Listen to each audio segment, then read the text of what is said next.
and basically was sort of saying, yeah, but if you got the call, would you come back? And he go, well, yes. So I'm thinking, well, has he retired or not? Yeah. And I think Ramsdale, if he's playing ahead of Pope when both are fit, then I think actually there's a conversation to be had about who goes as third choice. I really do. We used to have this rule of thumb, and I think I worry that basically it will be the case again, that England always lose a big player in the build-up to a tournament.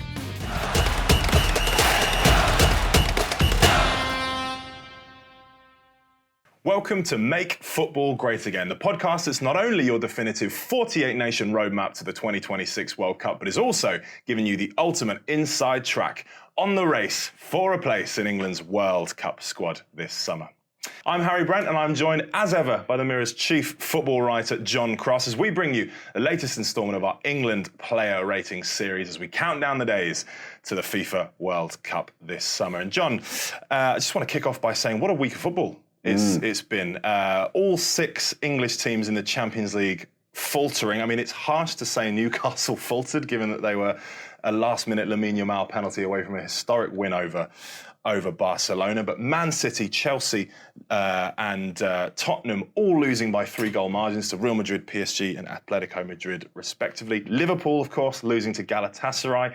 Arsenal requiring a late penalty themselves to snatch a draw against Leverkusen, with Noni Madueke winning the Gunners' penalty in, I think it's fair to say, contentious circumstances. It's Oscars season, so a performance like that. Harry. You can tell where I thought it was a penalty. I said, you're on the Martin Keown side of things. Well, we might come to that in a second. But also, is the Premier League title race over? Arsenal extending their lead at the top to 9 points, beating Everton with 2 late goals, a sign of champions, perhaps. Yeah, I do think it was significant in the title race. I really do, and what a lift it was for Arsenal. And I do think, you know, when Arsenal win that game in those circumstances, it's definitely had an effect, I think, on the way that City then go into the West Ham game, because probably feel a bit deflated.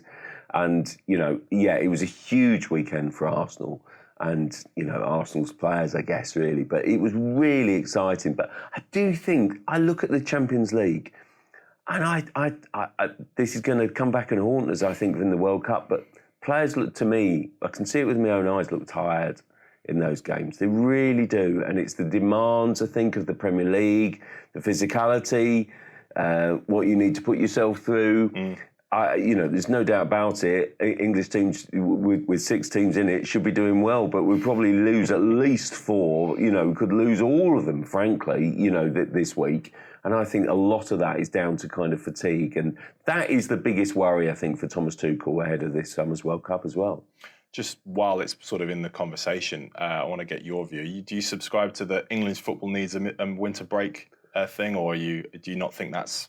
I think it's a very difficult one to slot in. Yeah. I think ideally, yes.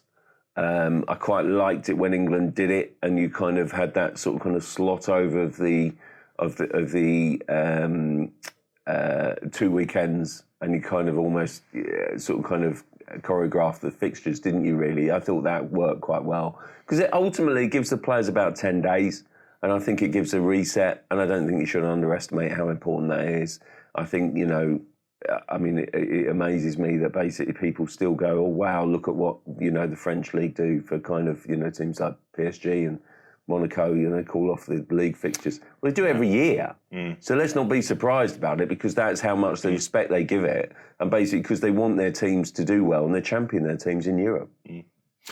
Just looking at England's squad and the players sort of in contention for the spots, it was a big week for the race for the left-back starting spot. Lewis Hall putting in 2 very solid performances, firstly against Barcelona and then Chelsea at the weekend. Newcastle getting a 1-0 win at Stamford Bridge.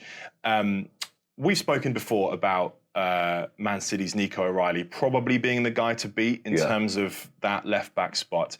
Hasn't obviously been playing at left-back much, been playing in a more advanced sort of midfield role. He did play his first game at left-back for quite a while against Real Madrid, but of course they lose quite convincingly, concede 3 goals.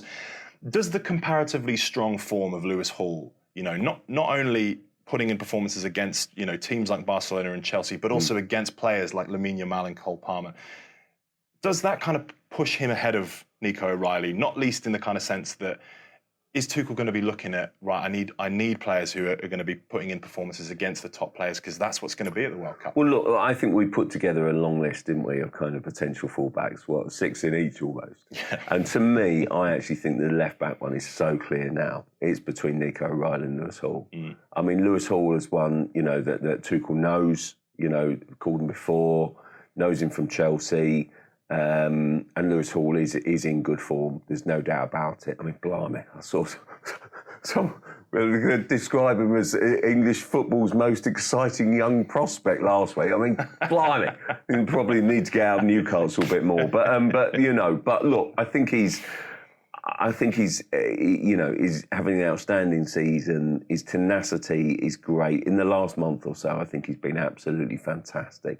We can't fool ourselves here. He's missed some football this season, but in his recent form has been outstanding. And I think I really like him in a traditional sense, if you like. I think O'Reilly, I mean, you said he played against left-back against Real Madrid. Did he? I mean, the game that I watched, he was just inverting into midfield so much in a kind of almost a reckless City lineup. And look, you could argue it didn't really work, but I do think O'Reilly, because of his physicality and his sort of kind of ability, is still ahead, I would say, of Lewis Hall. But I do think Lewis Hall, from a position where I thought he was definite second, I really think it's a tight call between them. I personally would think that O'Reilly would be ahead. I like his physicality, his adaptability. He's showing all aspects of his game. I think you also have to respect the fact that he actually has done well in previous England performances. So if you're judging it on a team where you keep the player, then I think he just edges out Hall. But I think then that basically it's a very, very tight one at the moment.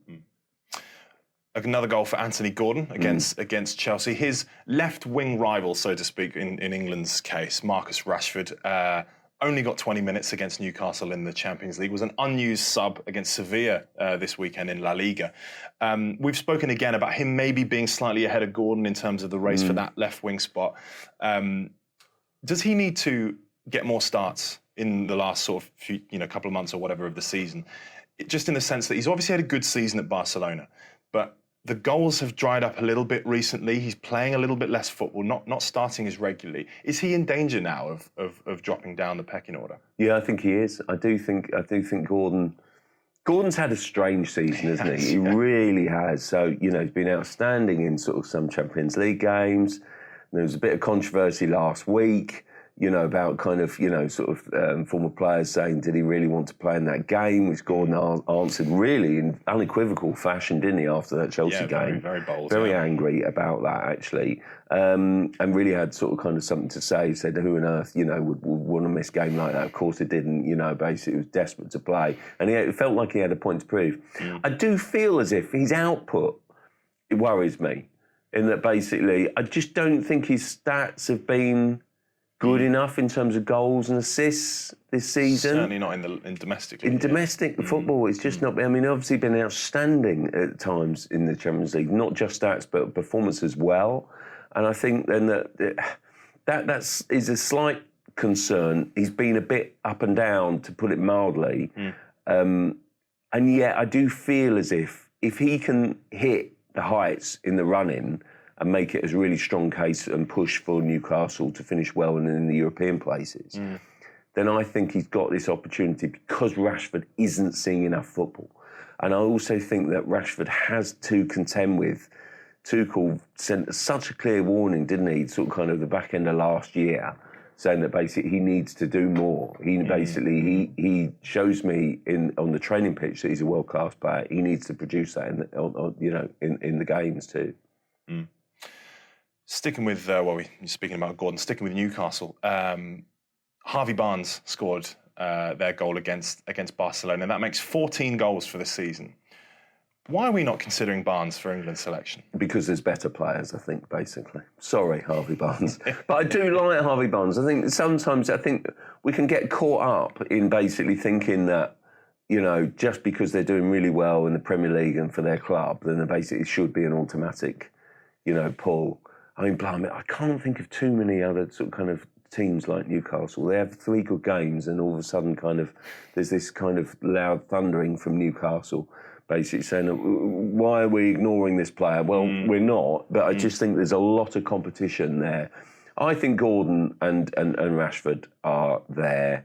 I think that Rodgers, because of his adaptability, basically in the 10, and he can play effectively wide left as well. I just don't see Barnes at the moment getting there. I mean, I like his out. I do like Harvey Barnes, please don't get me wrong, but I don't think having a good season necessarily immediately should elevate you to England level.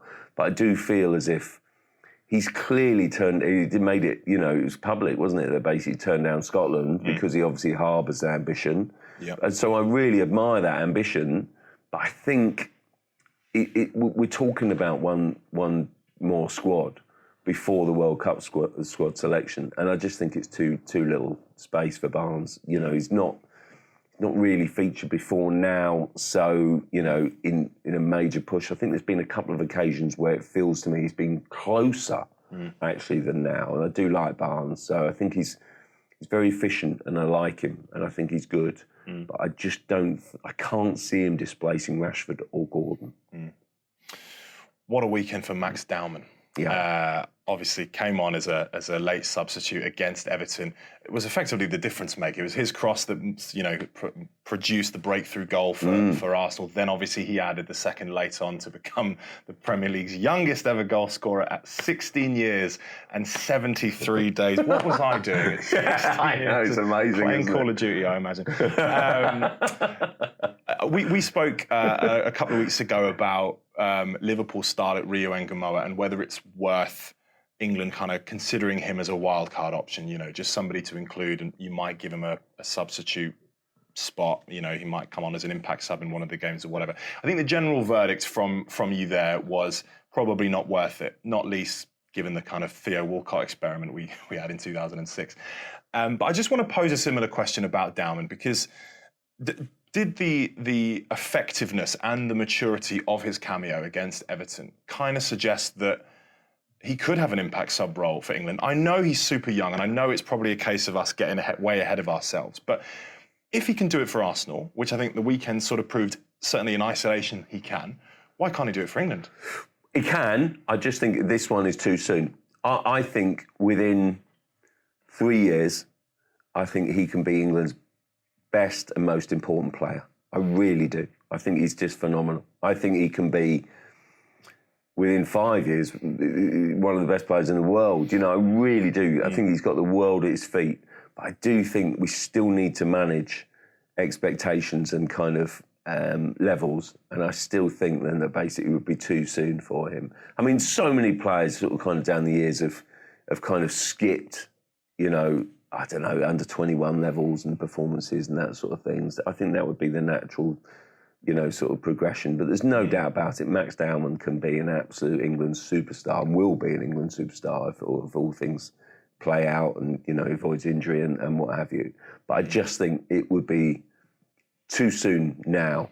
And here also for Rio Ngamoa as well, I think he's such an exciting player, and he obviously, you watch him against Tottenham yesterday, and basically he's got the world at his feet. He's so exciting, so sharp. And basically, he's another one that I think there'll be a lot of talk about.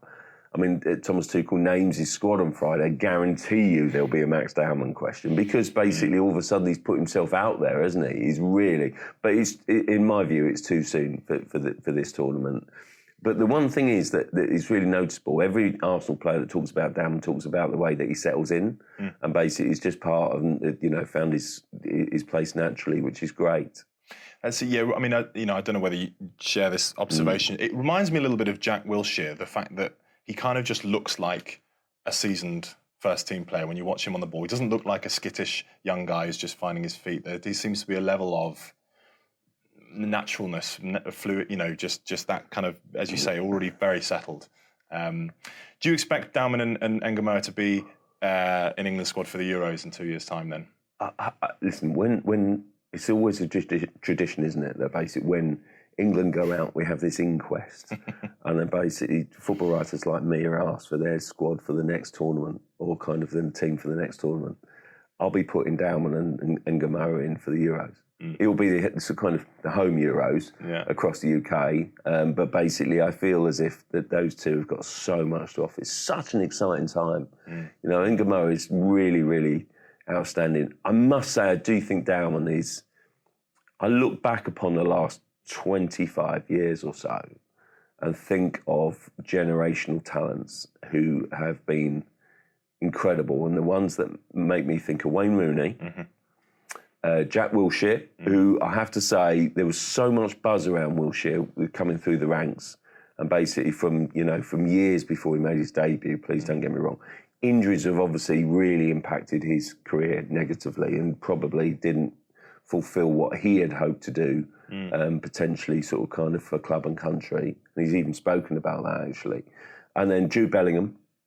And then I think of Max Dowman. And I think, honestly, those four across the last 20, 25 years, and I'd put Dowman in that territory. Honestly, if you speak to youth coaches, they will talk about Dowman being the absolute best. Illustrious company. Another solid performance for Kobbie Mainoo, enjoying a new lease on life under Michael Carrick, back in the first team.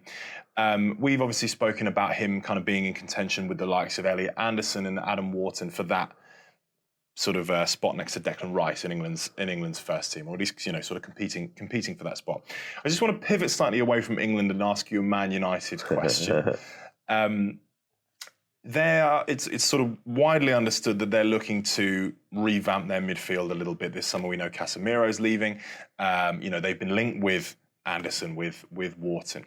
But does Mainoo's resurgence and the fact that we're sort of thinking, could he oust Anderson in that first team? Could he beat Wharton to a place in the squad? Does Mainoo's resurgence suggest that Man United are not going to sign or don't need to sign an Anderson or a Wharton this summer? Well, I just think they do because of, obviously, Casemiro. I think that basically the way that they set up, I think Mainoo is such a good player, but I do feel as if it would be better for United, I think, to look at Anderson, because I feel as if Anderson would give you, that structure. And then basically he can do everything, Anderson, I think. I do like Anderson. He's really grown on me, I have to say. And basically I think he can play as the six. He can complement Declan Rice for England, but he could also complement someone like a Mainoo because he can play the deeper role, but he's also got the energy to be an 8 if necessary. I think he's really, really talented. I really like him. I think Wharton is more fixed, if you like. He's a pass picker. I'm not saying that he's not a good player, but I do feel as if you probably either have to have him as your kind of almost your sitter who's like picking passes, and maybe that will work with Mainoo, but I just feel as if, because I think Mainoo, frankly, is better at bombing forward and having a little bit more freedom to get forward. I think basically he's been wrongly cast sometimes as a 6. I don't think he is that player. I think he's better when he's sort of kind of getting a little bit more forward and attacking. So I think they've got to choose wisely. I think midfield is definitely their area. But honestly, I think Wharton's a good player, but is he what they need? I think Anderson might suit that dynamic a bit better. Who else stood out for you as having a good weekend in terms of England's selection this I think Harry Maguire did. I really like Harry Maguire. I just feel as if, because of his age and everything that's gone before, I think it might be coming too late. But I do think he's been a really big part of Man United's resurgence under Carrick, hasn't he? And I think that's been really noticeable. I do think that he's he'll have a lot to say. Jed Spence actually played quite well for Tottenham, didn't he? And basically, but I think he's probably got quite a lot to do, in there. But all, being in the conversation for the right back areas. As well. So, it's been a bit mixed, hasn't it, really? Sort of kind of Declan Rice is, is obviously doing really well for Arsenal. Must be in the Player of the Year conversation as well. Sure. It's interesting. I mean, Jordan Pickford, probably the opposite way. I mean, he made some outstanding saves and we rave about him, don't we? But then, he's kind of made that one misstep for that Dowman cross, which has let Arsenal in. He does it so rarely for England. Like, I can think of maybe 1-2 mistakes max. Yeah. But then I guess then you are talking small margins, because in a major tournament, one mistake and you're done. And so, but basically, I think personally, there was a hope, wasn't there, that maybe kind of James Trafford might put pressure on Pickford. And now it's obviously fallen perhaps to more Dean Henderson. But I still think Pickford is still such an outstanding goalkeeper that even the odd mistake or misstep, you know, you'd have to say there's no one there to challenge him. What's happening at Newcastle is interesting, I think, because Ramsdale, you know, is doing well, and basically there's that conversation about the third choice. Yeah. And I think Ramsdale, if he's playing ahead of Pope when both are fit, then I think actually there's a conversation to be had about who goes as third choice. I really do. What do you make of Morgan Rogers' sort of downturn in form? Is he putting his place not necessarily in the squad at risk, but, you know, given the struggles of Palmer and Foden and Bellingham's injury, is this really the time that he should be kicking on and proving to everybody, I'm as good as those guys, I can get in there? Yes, I think it is. And I think he has had a dip. It's really interesting, isn't it, that basically when players have a dip with their teams having a dip, there's no doubt about it, Villa have fallen away alarmingly. And I think that's bound to affect a player's confidence and an individual's confidence. And I think that's had that effect on Morgan Rogers. And I think that Morgan Rogers looks to me, because also, by the way, they've had so many injuries, the responsibility and games have fallen on Rodgers, when probably Unai Emery, who tends to manage his squad well, has basically had to go back to the well each time and say, you've got to play. And listen, it's difficult to leave Rodgers out when fit, because he's you know, got moments of magic. But it's interesting because Bellingham has been out injured. Foden's barely getting a kick, substitute again at the weekend. And, you know, Palmer has been very unpredictable, inconsistent, call it what you like. There's been moments, hasn't there? You know, it was frustrating, I think, for Chelsea fans at the weekend, wasn't it? This sort of kind of maybe Palmer at his best scores, in my view, on big shout for a pen, wasn't there? But he's just putting himself in those positions, but actually the end product isn't quite there. And I just think, wow, this is a chance for Rodgers to really kind of be seizing the initiative, and I don't think he is. I mean, personally, you know my view. I think Jude Bellingham starts, you know, every day, you know, and twice on Sunday, basically, because I think he's outstanding, our best player, and England's best hope of winning the trophy. But I just feel as if there has to be some degree of uncertainty about Bellingham, because he's been out injured for a while. And basically, because he's not been playing, it's hard to see him being in the squad for the next round of games, you know. So, yeah, it feels, I bet Morgan Rogers probably thinks I'm missing my opportunity here. Is this a worry more widely for England? I think a lot of England fans would be looking at this tournament thinking the attacking talent that we have is our, you know, almost our biggest strength, is what, you know, we're sort of celebrating.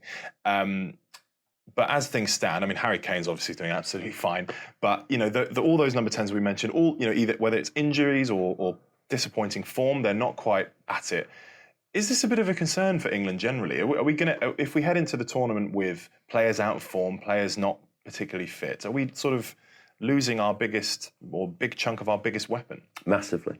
I think it's such a big concern, but let's be honest here, it happens every 2 years. Because honestly, that's the demands of the Premier League for you. Yeah. And I do think that's the concern, isn't it? That's the worry. And I guess Harry Kane playing abroad, you know, basically I wonder, you know, whether they also give him a better opportunity to be sparkling and on it. Jude Bellingham, you know, has missed a chunk of the season for Madrid, but also kind of, you know, is away from the Premier League spotlight, if you like. So I wonder whether he can, you know, sort of kind of time his sort of return, you know, quite nicely. It's nice to see Alexander-Arnold playing more. And so basically that's the sort of kind of, that's the contrast, isn't it? But I just think, we used to have this rule of thumb, and I think I worry that basically it will be the case again, that England always lose a big player in the build-up to a tournament. And basically it's those kind of pieces of luck, whether it's kind of, you know, a Gerrard, or it's a, you know, it's a Rooney in his metatarsal, it's, you know, those are the sort of breaks that you need, pardon the pun, and they're basically, you know, to make sure that England go into it with, you know, fully fit, but also just in form, because that's the worry, you know, for a lot of those players. They're just giving their all. And basically, let's see whether going out early in the Champions League might actually give some of those players a bit of a rest. That's true, yeah. England's squad for the upcoming friendlies against Uruguay and Japan is set to be announced this Friday. Do you expect any major omissions? And another question, do you expect that this squad, give or take, is going to be pretty much what we're going to expect this summer? I'd be amazed if he went experimental and suddenly you had someone that was completely left field. Because I think it's easy to overlook, but I think that this is the last squad before he names his World Cup squad. So why on earth would you take a gamble now? I think we've seen fringe players before, and when I say fringe players, I kind of think about Bournemouth's Alex Scott, who I think is having a really good season.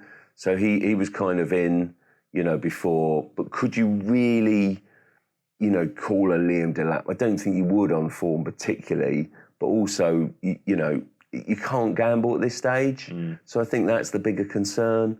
So I think that, it limits your gambles, I think. I think it's going to be a solid squad, a reliable squad. But I think it's also going to be perhaps, wouldn't surprise me because it's a friendly, that basically actually names a bigger group. Right. And basically, England managers have done that before. You've got to be thinking about 26. So I think for the tournament, so I don't think we'll see experiments, but I think that basically, I think we might see right back. I mean, I think Reece James absolutely has to start at right back. But who is the deputy? And so I kind of wonder whether you go sort of Alexander-Arnold and Spence. Alexander-Arnold is one to watch because he obviously hasn't been a particular feature of Tuchel at all. And yet, I think fully firing Alexander-Arnold who's playing well has got to bring a quality to that England squad. So I'm actually looking forward to seeing. I think that might be the story, whether he's in or whether he's out, actually. Because I think actually he's now playing again, he's fit again. I think that might be the story of Friday. Speaking of right-backs, Kyle Walker announced his retirement from international football early this month. I'm assuming that you will agree with me when you say it's probably he got the impression that it was out of contention. Where does he rank in terms of all-time England fullbacks for you? Oh, definitely high up there. I think that basically, bearing in mind he's sort of kind of had a purple patch, I don't think you can sort of kind of, it's difficult to compare between eras, isn't it? 66 and, what's gone before. He's obviously won far more caps than Gary Neville, for example, but basically, I do think he was in a really strong defensive lineup. That back four that served Gareth Southgate so well, of Walker, Stones, Maguire, Shaw, that was such a strong unit. Then also played right side of a back three in the 2018 World Cup. So I think he's been absolutely mainstay. I do really massively respect him. I think he's been absolutely fantastic. I don't know whether he's been, you could compare him to Ashley Cole levels on the other side, left back, because I think Ashley Cole will go down as one of England's greatest players. But then basically, I do think then that, he must be in the conversation about it. I'm trying to think of kind of really previous great right backs. And, it's, I think Walker, therefore, is kind of, I'm thinking of the last, say, 30 years. Yeah, I'm struggling actually. I mean, there's been a few people. No one apart from Walker and Neville, to my mind. I mean, again, this is one of the things once we go off air, we'll look back and go, how do we forget him? But you're right. I don't think there's been anyone else who kind of feels has been as mainstay as certainly as those two in the last. Yeah, I mean, obviously Gary Stevens had a spell, didn't he? Sort of thing. Anderson, and then basically, I don't know. It's. I guess it shows the importance of longevity, of that kind of consistency. Just whether or not you're the best player, just to have that kind of consistent ability to perform is so important for England because that can give them. Yeah. It was interesting with Kyle Walker. I don't know whether you heard it, but I particularly enjoyed this sort of kind of Gary Neville interview with him, which was a podcast. I think over that podcast, and basically he was. Gary was clearly a dog with a bone with this, and basically was sort of saying, but if you got the call, would you come back? And he'd go, well, yes. So I'm thinking, well, has he retired or not? And Gary Neville was almost thinking the same. And I just think, yeah, I kind of see where he's coming from on this. Yeah. And it did made me think there, basically. I think I wonder whether you'd followed it as well. Maybe thinking, there's got to be a conversation there. That basically he's either been told, you know what, you can go and book your summer holidays, or kind of, Tuchel doesn't see you as part of his plans anymore. Because he's got 96 caps. He admitted he went to Burnley to play Premier League football to give him the best opportunity of reaching 100. And so basically it's, I do think that, it feels to me a little bit, we've not got the full story here. Yeah. I think, and he was kind of quick to sort of say that Tuchel tried to sign him for Bayern Munich, which is, absolutely true, of course. He did, yeah, but it just, it's a really strange one because he had a period out of the team as well, out of the England picture. Kieran Trippier is another one, obviously. Of course, well, there you go. There's one. So there's one, and I would make that case strongly. I mean, Gary Neville was the mainstay in the golden generation, but didn't then accumulate as many caps. So I think that we shouldn't underestimate, Kyle Walker. But I do feel that he's gone to Burnley. And I massively admire what he's done there because he's gone to try and play regular Premier League football to have one last hurrah, and it's just been beyond him. But I do think he should be regarded as one of England's best, fullbacks of his time, of his type as well.